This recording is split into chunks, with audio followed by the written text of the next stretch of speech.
Hello friends, my name is doctor अजीब और आज हम बात करेंगे कार्बन डाइऑक्साइड ट्रांसपोर्ट के बारे में। हमने प्रीवियस लेक्चर में बात की थी ऑक्सीजन ट्रांसपोर्ट के बारे में, जिसमें हमने ऑक्सी हीमोग्लोबिन डिसोसिएशन कर्व भी पढ़ी थी। होपफुली आपको वो याद होगी क्योंकि उसका थोड़ा सा पार्ट जो है यहाँ से को रिलेट करता है। तो बिना कोई टाइम वेस्ट किए शुरू करते हैं carbon dioxide transport. Carbon dioxide जो है वो बेसिकली 3 फॉर्म में ट्रांसपोर्ट होती है ब्लड में। That is in the form of bicarbonates, second is dissolve form and third one is in association with the haemoglobin, और उसको हम बोलते हैं कार्बे अमीनो हीमोग्लोबिन। ठीक है, तो 90% बाइकार्बोनेट के रूप में ट्रांसपोर्ट होगी, डिजोल्व फॉर्म में होगी 5%, और in the form of carbamino compounds और कार्बे अमीनो हीमोग्लोबिन हो जाएगी 5%। ठीक है, तो ये पार्ट जो है वो मैंने बनाया हुआ है पेरिफेरल टिश्यूज़। पेरिफेरल टिश्यूज़ में ब्लड आता है कहाँ से? ऑक्सीजनेटेड ब्लड आता है हमारा हार्ट से, और ऑक्सीजनेटेड ब्लड जो है वो कैपिलरीज के थ्रू कहाँ पहुँचता है? पेरिफेरल टिश्यूज़ में। अब कैपिलरीज क्यों? कैपिलरीज क्या करती हैं? कैपिलरीज आपको पता है सिंगल लेयर्ड सेल से बनी होती है और बेसमेंट मेम्ब्रेन होती है। वहाँ से ऑक्सीजन और जो दूसरी गैसेज होती हैं दे रेडली डिफ्यूज़ आउट और डिफ्यूज़ इन। ठीक है, तो यहाँ पे ऑक्सीजन जो है वो डिफ्यूज़ आउट हो जाती है टिश्यूज़ में, और कार्बन डाइऑक्साइड जो है जो ज़्यादा मात्रा में प्रोड्यूस हो रही है पेरिफेरल टिश्यूज़ में, तो वो हाई कंसनट्रेशन से लो कंसनट्रेशन की तरफ जाती है, और ये जो कैपिलरी है पेरिफेरल टिश्यूज़ की उसको आसानी से पार कर जाती है, और ये पहले जाएगी इंटरस्टिशियल फ्लूइड में, फिर जाएगी ये प्लाज्मा में। ठीक है, तो प्लाज्मा में जाने पे क्या हो जाएगा? वो डिजोल्व फॉर्म जो यहाँ पे लिखी है वो डिजोल्व हो जाएगी, और 5% as it is dissolve form में कैरी होगी अप टू द एल्व्यूलाई। दूसरा है in the form of bicarbonates, जो कि ज़्यादा मात्रा है, दैट इज़ 90% जो कार्बन डाइऑक्साइड है वो उसी रूप में रहती है, तो ये सीधे नहीं चली जाती यहाँ पे। ठीक है, तो ये पहले कार्बन डाइऑक्साइड तो चलेगी प्लाज्मा में। ठीक है, प्लाज्मा के बाद ये जाती है डिफ्यूज़ होके हमारी चली जाती है ये आरबीसीज में। तो मैंने ये एक आरबीसी बनाया है, तो आरबीसीज के अंदर क्या होता है? वाटर होता है। ठीक है, और ये एक चीज़ बनाई है see that is carbonic anhydrase. अब ये जो एंजाइम है ये रिएक्शन कराता है इस डायरेक्शन में भी और इस डायरेक्शन में भी। तो यहाँ पे हम पढ़ रहे हैं पेरिफेरल टिश्यूज़ वाला पार्ट, तो यहाँ पे ये इस डायरेक्शन में क्या करेगा? कार्बन डाइऑक्साइड और वाटर को एसोसिएट करा के बना देगा कार्बोनिक एसिड। कार्बोनिक एनहाइड्रेज इसमें ज़रूरी है। ठीक है, यही हेल्प करता है इसको कार्बोनिक एसिड बनाने में। अब कार्बोनिक एसिड जो है यहाँ पे कार्बन डाइऑक्साइड आ रही है और यहाँ पे बन रहा है, लेकिन ये एज इट इज़ रहेगा नहीं, ये डिसोशिएट होके दो पार्ट में बट जाता है। ठीक है, एक बनता है हमारे पास H पॉजिटिव आयोन्स और दूसरा बनता है बाइकार्बोनेट्स। ये बाइकार्बोनेट्स जो हैं, एक प्रोटीन होता है, ये है बैंड 3 प्रोटीन। ठीक है, ये बैंड 3 प्रोटीन जो है इन बाइकार्बोनेट्स को बाहर की तरफ धकेलता है, और ये H पॉजिटिव आयन्स है, इनका क्या हुआ? इनका ये हुआ कि ये H पॉजिटिव आयन्स जो हैं ये पॉजिटिवली चार्ज्ड हैं। ठीक है, और ये मैंने बनाया हुआ है एक ट्रांसपोर्टर, ये कुछ नहीं है, ये हीमोग्लोबिन है। हीमोग्लोबिन का ये हीम पार्ट है और ये ग्लोबिन पार्ट है। ठीक है, हीम पार्ट का तो हमें पता ही है कि ऑक्सीजन को कैरी करता है। अब ग्लोबिन पार्ट के बारे में पढ़ते हैं। ग्लोबिन पार्ट के तो दो काम होते हैं। ठीक है, एक तो ये H पॉजिटिव आयोन्स जो है ना इनको रिटेन करता है। कैसे करेगा? क्योंकि मैंने बताया था आपको हीमोग्लोबिन की स्ट्रक्चर में कि हीमोग्लोबिन में हीम होता है और दूसरा ग्लोबीन्स चेन्स होती हैं। वो क्या होती है? अल्फा बीटा चेन्स होती हैं। प्रोटीन्स चेन होती हैं, उनमें अमीनो एसिड्स होते हैं। ठीक है, प्रोटीन्स हमें पता है कि नेगेटिवली चार्ज होते हैं। अब नेगेटिवली चार्ज हैं तो इनके साथ क्या जुड़ जाएगा? इनके साथ जुड़ जाएगा positively charged H positive ions. ठीक है, तो ये हो गए जी रिटेन। ठीक है, दूसरा यहाँ से क्या हो रहा है? बैंड 3 प्रोटीन क्या कर रहा है? ये कर रहा है बाइकार्बोनेट्स को बाहर ट्रांसफर। ठीक है, अब ये सेल जो है वो पूरी तरह क्या हो जाएगी? इलेक्ट्रोपॉजिटिव बन जाएगी, क्योंकि पॉजिटिव चार्ज रिटेन हो रहा है, नेगेटिव चार्ज बाहर की तरफ जा रहा है, लेकिन सेल ऐसा होने नहीं देती। तो ये बैंड 3 प्रोटीन क्या है? ये क्लोराइड को अंदर की तरफ खींच लेता है, तो ये क्लोराइड्स जो है वो अंदर की तरफ मूव कर जाएंगे, और इसको हम बोलेंगे क्लोराइड शिफ्ट। तो इतना आपको समझ आ गया। ठीक है, यहाँ पे आ गए बाइकार्बोनेट्स, और ये बाइकार्बोनेट्स क्या हैं? ये कार्बन डाइऑक्साइड ही तो है जो उस फॉर्म में है बाइकार्बोनेट्स।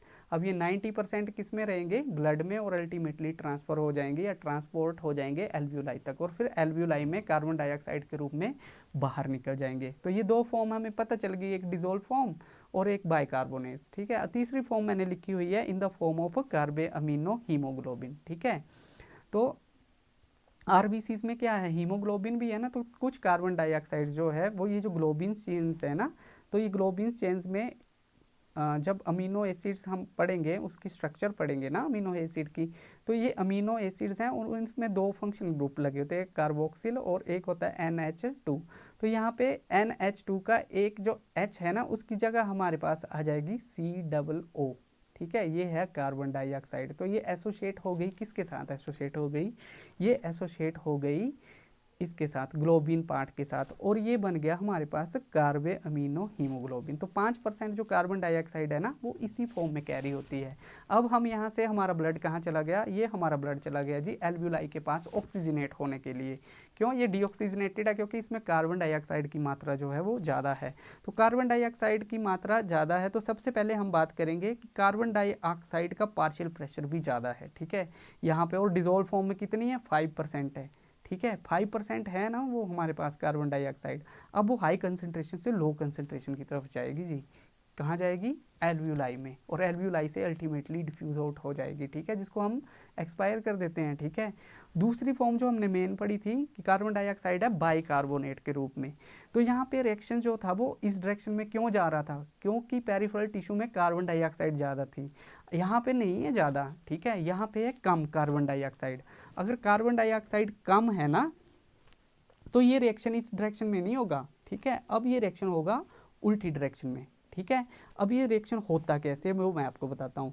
एल्व्यूलाई में क्या है कि ऑक्सीजन जो है वो ज़्यादा मात्रा में होती है। इट मीन्स कि ऑक्सीजन का पार्शियल प्रेशर भी ज़्यादा होता है।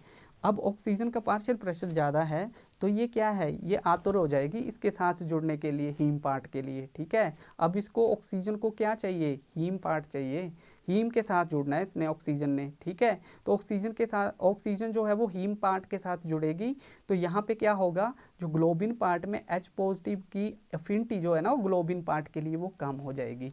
अब ग्लोबिन पार्ट क्या है, इसको लात मारेगा, बोलेगा निकले यहाँ से H पॉजिटिव को। ठीक है, अब तेरी ज़रूरत नहीं है, अब मेरे पास आ गई ऑक्सीजन। ठीक है, तो H पॉजिटिव आयोन्स जो है ना, वो अभी कहाँ हैं, RBCs में ऐसे रेडली मूव करते हैं। ठीक है, तो मूव करेंगे तो ये किसी ना किसी मेम्ब्रेन को क्या है, कुछ ना कुछ नुकसान पहुंचाएंगे। ठीक है, अगर वो उसको नुकसान पहुंचाएंगे, ऐसा तो नहीं चाहेगी सेल ना। ठीक है, तो क्या करता है, बैंड 3 प्रोटीन अब रिवर्स डायरेक्शन में बाइकार्बोनेट्स को मूव कराता है। ठीक है, तो अब बाइकार्बोनेट कहाँ से कहाँ मूव होंगे, बाहर से अंदर की तरफ जाएंगे और एसोसिएट हो जाएंगे। ठीक है, एसोसिएट होंगे under the influence of carbonic anhydrase. अब कार्बोनिक एनहाइड्रेज क्या करेगा, इन दोनों को एसोसिएट करा के बना देगा कार्बोनिक एसिड। कार्बोनिक एसिड क्या बन जाएगा, अल्टीमेटली वो डिसोशिएट हो जाएगा कार्बन डाइऑक्साइड और वाटर में। ठीक है, अब कार्बन डाइऑक्साइड डिफ्यूज होके एल्व्यूलाई में जाएगी और बाहर निकल जाएगी। It is as simple as that. ठीक है, तो यहाँ पे बाइकार्बोनेट के रूप में नहीं निकल जाएगी बाहर, पहले ये बनेगी कार्बन डाइऑक्साइड फिर बाहर जाएगी। ठीक है, एक थी डिसॉल्व्ड फॉर्म, वो भी हाई से लो की तरफ चली गई। ठीक है, अब तीसरी फॉर्म हमारे पास कौन सी बची, कार्बो अमीनो कंपाउंड्स। ठीक है, अब ये भी जब ऑक्सीजन की टेंशन ज़्यादा होगी, तो ये जो है वो एसोसिएटेड नहीं रहेंगे अमीनो एसिड के साथ। तो अमीनो एसिड बोलेंगे कि निकल, अब तू भी यहाँ से निकल। ठीक है, तो ये कार्बन डाइऑक्साइड वाला जो पार्ट है ना, वो क्या करेगा, वो निकल जाएगा, और कार्बन डाइऑक्साइड जो है वो फिर कहाँ चली जाएगी, बाहर चली जाएगी, फिर एल्व्यूलाई में जाएगी और वहाँ से एक्सपेल आउट हो जाएगी। तो जब ऑक्सीजन की टेंशन ज़्यादा होती है ना एल्व्यूलाई में, तो जहाँ पे ये जो है, जहाँ पे एक्सचेंज होती है, जो ये एक्सचेंज पार्ट है। ठीक है, एक्सचेंजिंग पार्ट में क्या क्या आता है, एक तो हमारे एल्व्यूलाई की सिंगल लेयर आएगी ना। ठीक है, और साथ में बेसमेंट मेम्ब्रेन, फिर यहाँ पे बेसमेंट मेम्ब्रेन। ठीक है, फिर सिंगल लेयर जो है वो किसकी, कैपिलरी की। ठीक है, तो यहाँ से ऑक्सीजन जो है वो उसकी टेंशन ज़्यादा होती है, तो डिफ्यूज़न होता है, तो हाई से लो की तरफ जाती है। अब क्या होगा, ऑक्सीजन जो है जब इसके साथ मिलती है ना यहाँ पे, और यहाँ पे कार्बन डाइऑक्साइड कम होती है, कार्बन डाइऑक्साइड जब कम होती है, तो ये जो है H पॉजिटिव आयंस वो यहाँ पे रिटेन नहीं होते हैं, क्योंकि यहाँ पे ऑक्सीजन जो है वो ज़्यादा है। तो बोलने का मतलब ये है कि यहाँ पे ऑक्सीजन की सैचुरेशन जो है ना, वो ज़्यादा होती है, और ऑक्सीजन की सैचुरेशन जब ज़्यादा हो जाती है, तो ऑक्सी हीमोग्लोबिन डिसोसिएशन कर्व जो है ना, जो नॉर्मली सिग्मोइड होती है, वो लेफ्ट साइड की तरफ शिफ्ट करती है। मैंने आपको प्रीवियस लेक्चर में बताया था ना, वो लेफ्ट साइड की तरफ शिफ्ट करेगी, और इसको बोलते हैं हेल्डेन इफेक्ट। तो हेल्डेन इफेक्ट क्या होता है कि in the presence of oxygen and in in the lack of carbon dioxide. ठीक है, ऑक्सीजन जो है वो ज़्यादा सेचुरेट होती है हीमोग्लोबिन के साथ, और उसी को हम बोल देते हैं हेल्डेन इफेक्ट। और पेरिफेरल टिश्यूज में क्या था, इसका उल्टा था जी। क्यों? यहाँ पे ऑक्सीजन जो थी वो यहाँ पे आई, ठीक है, ये है हमारी कैपिलरी। अब ऑक्सीजन किसके साथ जुड़ी हुई है? ऑक्सीजन जुड़ी हुई है आरबीसी में हीम पार्ट के साथ, ठीक है। और यहाँ पे कार्बन डाइऑक्साइड है जी ज़्यादा, ठीक है। तो कार्बन डाइऑक्साइड ज़्यादा है, तो कार्बन डाइऑक्साइड जब ज़्यादा होती है तो क्या करती है वो अल्टीमेटली ग्लोबिन पार्ट जो है ना, तो उसके साथ जुड़ जाते हैं ये H पॉजिटिव आयोन्स, तो ये बन जाता है प्रोटोनेटेड, है ना। जब ये प्रोटोनेटेड बन जाता है तो ऑक्सीजन की जो एफिनिटी है ना हीम के लिए, हीम पार्ट के लिए, वो कम हो जाती है और वो डिस्क्लोज हो जाता है। उसी को हम बोलते हैं बोहर्स इफेक्ट। इसका मतलब है कि जब ऑक्सीजन ज़्यादा मात्रा में जुड़ेगी एल्वियोलाई में तो उसको बोलेंगे हेल्डेन इफेक्ट, और जब ऑक्सीजन डिसोशिएट होगी ना ज़्यादा मात्रा में, कहाँ, वो होगी पेरिफेरल टिश्यूज़ में, तो उसको बोलेंगे हम बोहर्स इफेक्ट, ठीक है। तो ऑक्सी हीमोग्लोबिन डिसोसिएशन कर्व के बारे में ज़्यादा जानने के लिए पिछला लेक्चर ज़रूर देखना। और ये था हमारा कार्बन डाइऑक्साइड ट्रांसपोर्ट का ये लेक्चर, ठीक है। तो होपफुली आपको ये समझ आया होगा।